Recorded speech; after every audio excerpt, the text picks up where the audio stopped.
Welcome to Toffee TV, it's the Everton News Daily. Everton have confirmed that the West Ham game will go ahead on Sunday, the 18th of September, just as scheduled. It'll be played at 2:15 p.m. rather than 2 p.m, so 15-minute change to that game. The FA released a statement earlier today saying all matches held at stadiums are subject to leagues and clubs working with the relevant authority to stage these fixtures. As usual practice, we will be recommending to clubs, leagues and competitions across the country that a minute's silence is observed before matches are played, and that black armband should be worn where possible. All flags at Wembley Stadium and St George's Park will continue to fly at half-mast this week and over the weekend. A few hours later, the Premier League said that 7 out of the 10 fixtures this weekend will go ahead. I'm guessing they look at games like Chelsea and Liverpool, which has been postponed, that they need more. Obviously, that's in London, so they'll need more police on that game. And with everything that's going on in London, down like Buckingham Palace and stuff, they're going to need police down there. So, and I imagine at other fixtures, some police will be taken out and taken to London. So, the Premier League's decided that 7 out of the 10 games are suitable to play. And one of them is obviously Everton, and I suppose for us, we missed that one game with Arsenal, and there's an international break after West Ham, so we look at it and think, well, Jordan Pickford's obviously a really important player. He'll only miss that West Ham game. Dominic Calvert-Lewin had another game where he can, get fit. It's a less game we've had to play without Dominic Calvert-Lewin essentially, and Jordan Pickford. Dominic Calvert-Lewin might have got a few minutes on Sunday just gone, but he's only been training for a week. He'll now be training for 2 weeks, preparing for Arsenal. Maupay would have had another week. Idrissa Gana Gueye had another week to settle in or back in. And it means Jordan Pickford only missed one game. He'll miss the international games, the international friendlies after the West Ham game, which obviously is important to him. But there's no doubt in my mind that he'll be number one in the World Cup anyway. And for us, I think Pickford would have been a big miss against Arsenal. I think on Sunday with the fans behind him, I think Begovic should be okay. If it is Begovic who play, I assume it will be. But what an opportunity for him. He's not played since Arsenal last season in the league, so we can come in and try and help Everton get our first win of the season. And hopefully it is, because I look at this game as we've built so much momentum up in the past few games. The past 4 games we've got draws, especially the last game where we played so well in that derby. We can go into this West Ham game. We aren't performing very well with the fans behind him.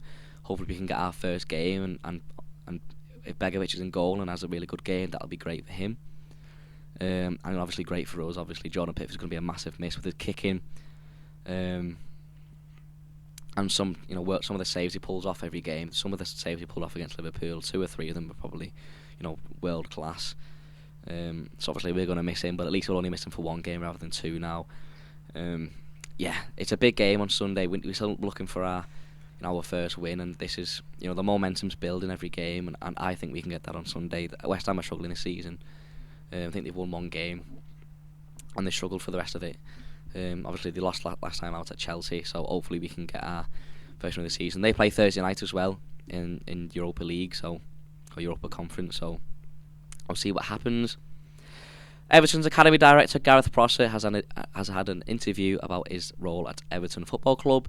One thing he said in the interview, which I quite like, to be honest, he said, "We want to further improve the pathway of players within the club to the first team, and if not the first team at Everton, then at another club or into another career outside of football. We've got a huge responsibility to develop the people first, as well as the players." Yeah, I suppose you can't really judge so much as an outsider looking in what the job he's done now, but obviously in a few years' time will tell. We've got young players there like Reece Welsh, Onyango, players out on loan like Dobbin, Lewis Warrington, who we should be looking at now. If they're not in the first team in a few years, then we should sell on for a few million or whatever. We've not done that enough in the past. We've had players like Gordon, Davies, Barkley in the first team. Yeah, that's great, but not enough players going into the first team. And if they're not going into the first team, then they should be sold at a young age for a good few million. You look at the money they've made across the park on players like Solanke and Nico Williams and Bruce. They've made a lot of money on players who aren't good enough for them and sent them to other teams and got a lot of money out of them. We seem to, or in the past, we've kept all the players till the players like Matthew Pennington. He stayed at the club far too long. Luke Garbett.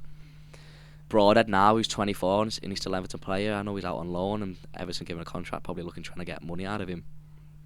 But it should be about 20, 21 years of age. Everton's not making the decision. Is he good enough for the first team? If not, let's sell him on for some money. And hopefully we can do that now. We've still got, like I said before, we've got lots of players in the academy now. We're really promising. So hopefully we can have a make money of them or see them in the first team in a few years' time. I do think that is a good little thing. We need to develop the people first and then the players. New players with good attitude who want to play football. If it's not Everton, then elsewhere, and that's obviously really important. So, and finally, Everton defender Ben Godfrey is expected to be ruled out until Christmas. Apparently, some reports are saying that a Boxing Day return is on the cards. He had a successful surgery on his fractured fibula in August after being injured against Chelsea. Really important player. He's a good athlete. He's good. He's young, full of pace. He's a first team player. Let's put it that way. He started against Chelsea, and I imagine he'd be probably still on the first team by now if he hadn't got injured. Who knows? But what I would say is, with the international break in a couple of weeks, and obviously with the World Cup, there isn't that many games or as many games to be played as there usually would up until Boxing Day. So we can get him back. We wouldn't have missed as much as a season as you normally would, being out till Christmas. Get him back on Boxing Day and let him have a good rest of the season. It's not the greatest injury to have, but I'm sure he'll still be I'm sure he'll be fully fit and still as good as he was. But important player. We've got other players out this season. We've been a bit of an unlucky start, I would say, having Dominic Calvert-Lewin out before the season. Players like Holgate going out. Holgate was another centre back, because if you look at our centre backs options now, it's quite short compared to the start of the season. We had Mina, Cody, Tarkowski, Keane, Holgate, Godfrey, and obviously Mina went out, Godfrey went out, now Holgate's gone out as well. So we need them all back, to be honest. We need them all back fit, and Godfrey's looking like it's going to be Christmas. So there you go. That's all the news for today. If you want more videos, including live, daily, exclusive videos, then join us on Toffee TV Premier. Make sure you like and subscribe, and give a little comment what you think on Ben Godfrey and what you think about Gareth Prosser. Do you think he'll do a good job at Everton? Let me know. Thanks for watching, and we'll see you later.